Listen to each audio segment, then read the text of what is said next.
Review చేశాడు. ఆడలకు ఎన్ని ఉద్యోగాలు ఉన్నాయి, సిస్టర్లు ఎంతమంది ఉన్నారు, చాలా రకరకాల డిపార్ట్మెంట్ ఉంది కదా. అంటే ఒక పవర్ ఉంటే ఏమైంది, అటువంటి అధికారం వస్తుంది, అది చదువులో వస్తుంది. కాబట్టి మీ అందరూ చదువుకోవాలి. రెండోది, చదువు మధ్యలో మానేసిన పిల్లలకు కూడా మీ మేడం మంచిగా ఉంది. మీ మేడం ట్రైనింగ్ ఇప్పిస్తారు. ట్రైనింగ్ అంటే ట్రైనరు, కంప్యూటర్ అంటే కంప్యూటరు, ఏదంటే అది ట్రైనింగ్ ఇప్పిస్తారు.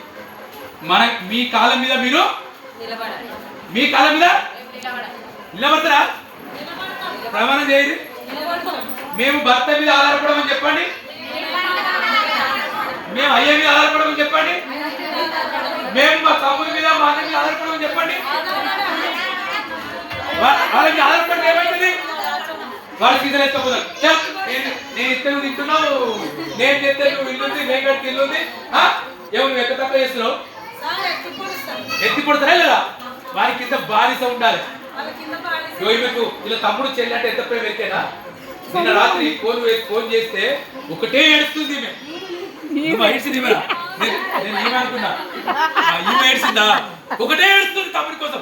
మంచిదే, మన మధ్య ప్రేమ ఉండాలి, దోస్తాను ఉండాలి, స్నేహం ఉండాలి. కానీ ఒకరికొకరు నువ్వు ఎక్కువ తక్కువ అనే బానిసత్వం ఉండకూడదు. ఈమెకి ఎంత ప్రేమనో నేను ఈమె అనుకున్నా. లారా ఈమె పేరు రాణి కాదు, రాహేల్. ఈమె అనుకున్నాను. నిన్న పోలీసులు పట్టుకుపోయి పొరగాను. మళ్ళా మేడం పోయి ఫోన్ చేసి పెట్టింది మళ్ళా. ఇట్లా రెండోది, మీ చుట్టుపక్కల ఏమైనా అన్యాయం జరిగితే మీరు ఏం చేస్తారు? మీ చుట్టుపక్కల అన్యాయం జరిగితే ఏం చేస్తారు మీరు?